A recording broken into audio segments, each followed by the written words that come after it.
धर्मेंद्र, आप देख रहे हैं ऑनलाइन न्यूज इंडिया।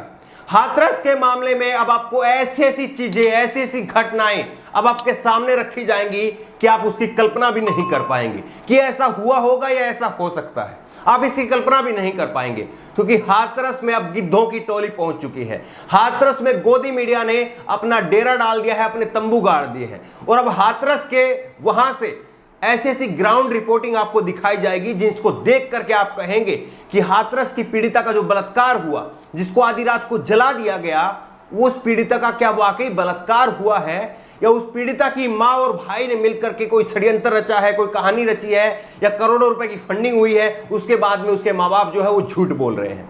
ऐसी ऐसी कहानियां जो है वो अब पेश की जाएंगी। श्वेता सिंह, आज तक की पत्रकार है श्वेता सिंह, वही जो 2000 के नोट में चिप की बात कर रही थी, वही श्वेता सिंह जो है वो वहां पर पहुंच गई है और वहां पर पहुंचने के बाद में बुलगड़ी गांव की और बुलगड़ी गांव के आसपास के जो गांव हैं उन गांवों से ग्राउंड रिपोर्टिंग दिखा रही है और क्या दिखाने की कोशिश हो रही है वो तो आप देख करके ही समझ जाएंगे कि दिखाने की कोशिश क्या हो रही है और किस वजह से जो है वो इस तरह की रिपोर्टिंग की जा रही है।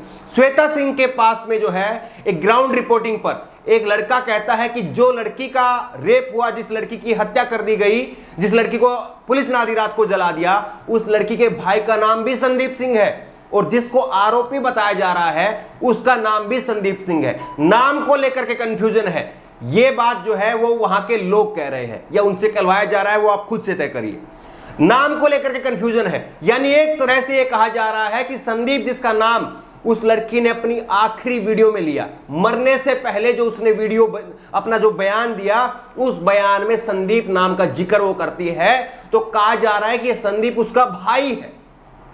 आप सोचिए, एक मिनट के लिए ठहर जाइए, ठहर करके सोचिए कि ये लोग जो हैं वो क्या परोसना चाह रहे हैं, क्या दिखाना चाह रहे हैं। ये लोग कहना चाह रहे हैं कि जिस लड़की के भाई का नाम संदीप है, उसी लड़की के भाई ने ही उसको रेप किया है और जो अक्यूज है, जो आरोपी है, जिसका नाम भी संदीप है, उसने नहीं किया है। आप सुनिए एक बार जरा खुद से। और महिला है खुद श्वेता सिंह, लेकिन पलट करके उन्होंने पूछा नहीं कि क्या कोई सगा भाई जो है वो अपनी बहन का रेप कर सकता है, उसका रेप के बाद में उसकी हत्या करने का प्रयास करेगा, उसको इस तरह से मारेगा कि वो मर जाए। एक बार पलट करके उन्होंने सवाल नहीं किया उस लड़के से और कैमरे को जो है वो आगे लेकर के चली गई। देखिए किस तरह से जो है वो माहौल को तैयार किया जा रहा है। एक किसी तरह का केस हुआ था सुशांत सिंह को लेकर के। सुशांत सिंह को लेकर के मीडिया ने तरह तरह की बातें जो है, तरह तरह की थ्योरी जो है वो लोगों के सामने रखी कि सुशांत सिंह का जो पंखा था वो इतनी ऊंचाई पर था, सुशांत सिंह की खुद की ऊंचाई जो है वो इतनी थी, बेड से इतनी ऊंचाई थी, जो रस्सी थी उसमें इतना किलो का वजन नहीं अटक सकता है। तमाम बातें कही गई और उसके बाद में उन्होंने एक लड़की को पकड़ लिया था, रिया चक्रवर्ती को। रिया चक्रवर्ती को मेन जो है वो कल्प्रिट बना दिया गया था और अब क्या हुआ है, रिया चक्रवर्ती को जमानत दे दी गई है, जमानत दे दी गई है। और सबसे बड़ी बात यह है कि एम्स ने खुद कहा है, एम्स ने कहा है कि जो सुशांत सिंह का जो केस था उसमें जो है वो खुदकुशी हुई है, उसमें हत्या नहीं की गई है, उसमें मर्डर नहीं किया गया है, कोई जहर जो है उसकी बॉडी में नहीं मिला है। लेकिन यही मीडिया वालों ने ये साबित कर दिया था कि रिया चक्रवर्ती ही उसकी दोषी है और रिया चक्रवर्ती ने ही उसको जहर दे करके मारा है। लेकिन अब एम्स कह रहा है और रिया चक्रवर्ती को आखिरकार कोर्ट को जमानत देनी पड़ रही है। लेकिन अब यही मीडिया जो है, यही मीडिया हाथरस में पहुंच गया है और यह साबित करने पर देखिए तुल गया है कि उसी के भाई ने उसका रेप किया है। कहकर भी शर्म आती है कि किस तरह की जो है ये लोग पत्रकारिता कर रहे हैं और एक बार पलट करके सवाल नहीं पूछ रहे हैं और जो जिनसे इंटरव्यू ले रहे हैं, जिनसे उनकी जो बाइट दिखा रहे हैं, वहां पर ग्राउंड रिपोर्टिंग दिखा रहे हैं, क्या आपको लगता है कि वो न्यूट्रल लोग होंगे? क्या आपको नहीं लगता है कि वो किसी पार्टी विशेष के लोग होंगे जो इस तरह के गंदे बयान दे रहे हैं, जो इस तरह की गंदी बातें कह रहे हैं ताकि देश के अंदर जो एक माहौल बना था, उस पीड़िता के लिए सहानुभूति बनी थी, उस सहानुभूति को खत्म कर दिया जाए। वरिष्ठ पत्रकार आशुतोष ने इसको लेकर के ट्वीट किया है कि किस तरह से गिद्धों की टोली जो है वो हाथरस में पहुंच चुकी है और अब हाथरस की बेटी के साथ में क्या किया जाएगा, इसको लेकर के ट्वीट किया है आशुतोष ने। ये साबित कर देंगे कि ऐसी कोई लड़की थी नहीं, मीडिया ये साबित कर देगा कि ऐसी कोई लड़की थी नहीं। जो हाथरस की बेटी को इंसाफ दिलाने की बात कर रहे हैं उनमें से कुछ टीवी एंकर, संपादक अब बलात्कारियों के साथ खड़े दिखाई दे रहे हैं या दे रही हैं। ये डरे सहमे लोग, बीमार लोग ये रिया के खिलाफ थे और अब उस लड़की के खिलाफ हैं। ये समाज के सबसे बड़े दुश्मन हैं, ये आशुतोष कह रहे हैं और बिल्कुल ठीक कह रहे हैं। आशुतोष ने एक और ट्वीट किया हाथरस की लड़की का अब चरित्र हनन किया जा रहा है। राजनीति इतनी घटिया हो सकती है, जो ये लोग कर रहे हैं वो कुछ भी कर सकते हैं। इंसान नहीं है ये लोग, जहनी तौर पर बीमार हैं और अपनी बीमारी पूरे देश पर थोपना चाहते हैं। देखिए किस तरह से जो है वो मीडिया ट्रायल शुरू हो गया है हाथरस की घटना को लेकर के। वहीं साक्षी जोशी जो कि एक पत्रकार रही है, उन्होंने कहा है गिद्ध हाथरस पहुंच ही गए, बस अब तो समझ जाओ। अब तरह तरह के लांछन दलित परिवार पर लगना शुरू, सरकार की rescue team is at work. ये साक्षी जोशी ने कहा है, जो कि एक पत्रकार है। आप बताइए कि किस तरह से जो है इन गिद्धों ने अपना काम करना शुरू कर दिया है और सरकार को वहां से रेस्क्यू करवाया जा रहा है, क्योंकि सरकार इस पूरे मामले पर फंस गई थी। और वहीं पर पवन खेड़ा ने एक ट्वीट किया है। पवन खेड़ा ने कहा है कि भाजपाइयों के अनुसार चीन यदि भारत की सीमाओं में घुस जाए तो वो आंतरिक साजिश है और जिसमें विपक्ष शामिल है। वहीं पर हाथरस में एक बच्ची का बलात्कार और हत्या हो जाए तो वो अंतर्राष्ट्रीय साजिश है जिसमें विपक्ष शामिल है, गजबे है। आप बताइए कि तमाम विपक्षी पार्टियां जो है, Rahul Gandhi, Priyanka Gandhi, Samajwadi party, RLD party, BSP, SP, तमाम लोग जो हैं वो वहां पर पहुंच रहे हैं। टीएमसी के डेरेक ओब्रायन जो है वो वहां पर पहुंचे।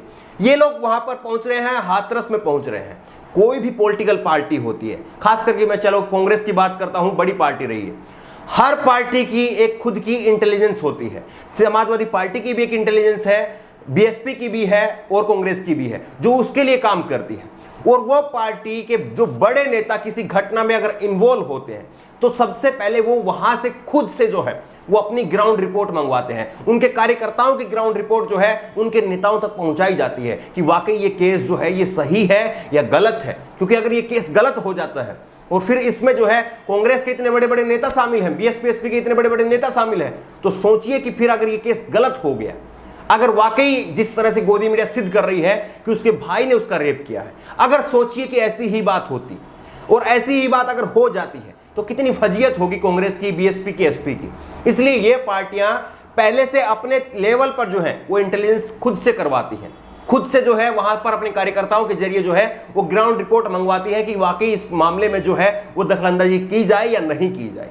आप बताइए कि इतने बड़े बड़े पार्टियां जो है, इतने बड़े बड़े लोग जो है, नेता जो है, वो इसमें इन्वॉल्व हो रहे हैं और वहां पर जो है 18 साल के, 20 साल के लड़के को खड़ा कर करके उससे गोदी मीडिया के लोग बुलवा रहे हैं कि जो लड़की का भाई है संदीप सिंह, उसी को जो है वो रेप का आरोपी माना जाना चाहिए। संभल जाइए, दिमाग लगाइए। जिस एसआईटी को 7 दिन का समय दिया था योगी आदित्यनाथ ने, उस एसआईटी को अब 10 दिन का समय और दे दिया गया है। यानी एसआईटी अपनी कोई रिपोर्ट लेकर के आती, अब उसमें 10 दिन का समय और है।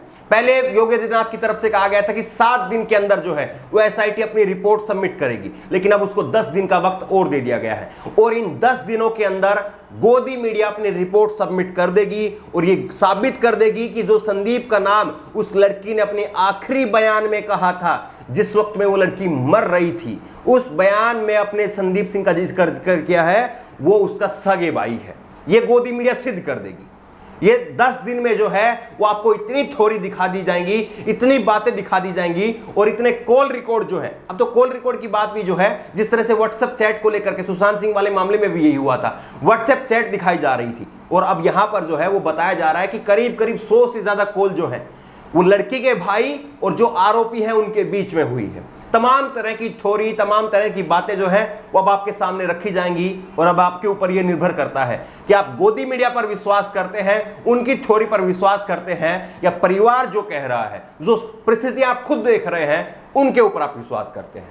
आपकी राय क्या है? जिस तरह से गोदी मीडिया के गिद्ध जो है वहां पर पहुंच करके नोचने का काम कर रहे हैं और उस पीड़िता को बदनाम करने का काम कर रहे हैं, इसको लेकर के आपकी राय क्या है? नीचे कमेंट बॉक्स में अपनी राय जरूर दें और इसी तरह की तमाम खबरों के लिए ऑनलाइन न्यूज इंडिया को सब्सक्राइब करें। साथ में जो बेल आइकन बनी हुई है, जो घंटी बनी हुई है, उसको जरूर दबाएं ताकि जैसे ही कोई वीडियो हम अपलोड करें उसकी नोटिफिकेशन आपको तुरंत मिल सके। धन्यवाद। इस खबर को अभी लाइक करें, शेयर करें और ऑनलाइन न्यूज इंडिया की सभी खबरें अपने मोबाइल फोन पर सबसे पहले देखने के लिए अभी चैनल को सब्सक्राइब करें और घंटी जरूर दबाएं।